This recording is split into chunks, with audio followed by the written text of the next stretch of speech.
Friendship day, दोस्ती की सच्ची कहानी। श्री कृष्ण और सुदामा की सच्ची यारी, दो मुट्ठी चावल के लिए दिए दो लोग जाने। एक फ्रेंडशिप डे न केवल आज के समय से लोग इसे मान और मना रहे हैं, बल्कि इसे हमारे देवी देवताओं ने भी माना है। इसी दोस्ती की मिसाल है श्री कृष्ण और सुदामा की दोस्ती। कृष्ण और सुदामा की बहुत सी कहानियां हैं जिसमें इन दोनों का एक दूसरे के प्रति त्याग, प्यार और सम्मान दिखाई देता है। दो कृष्ण और सुदामा की दोस्ती की मिसाल दुनिया देती है, लेकिन जब भी इनकी दोस्ती की चर्चा होती है मन भावुक हो जाता है। एक बार गुरुकुल में शिक्षा पूरी करने के बाद कृष्ण और सुदामा अपने अपने घरों में वापस चले गए। सुदामा वेद का पाठ करने के बाद भिक्षा लेकर जीवन यापन करने लगे और कृष्ण राजनीतिज्ञ बन द्वारिकाधीश बन गए। 3 विवाह के बाद सुदामा बहुत दुखी होकर जीवन व्यतीत करने लगे। तब उनकी पत्नी ने कहा कि वे अपने मित्र द्वारकाधीश श्री कृष्ण से सहायता मांगे। पत्नी के जोर देने पर इच्छा के विपरीत सुदामा श्री कृष्ण से मिलने पहुंचे।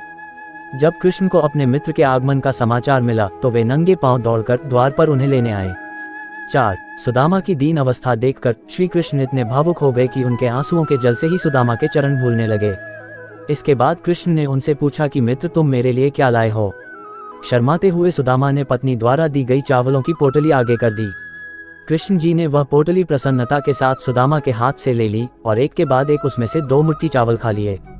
इस प्रक्रिया के साथ ही 2 लोग की संपत्ति सुदामा के नाम कर दी।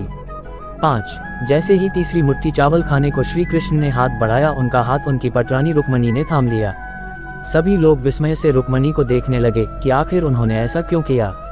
तब रुक्मणी ने कहा, प्रभु आपने 2 मुट्ठी में 2 लोग तो दान कर दिए हैं, अब तीसरा मत कीजिए, वरना हम सब और आपकी प्रजा कहाँ जाएंगे।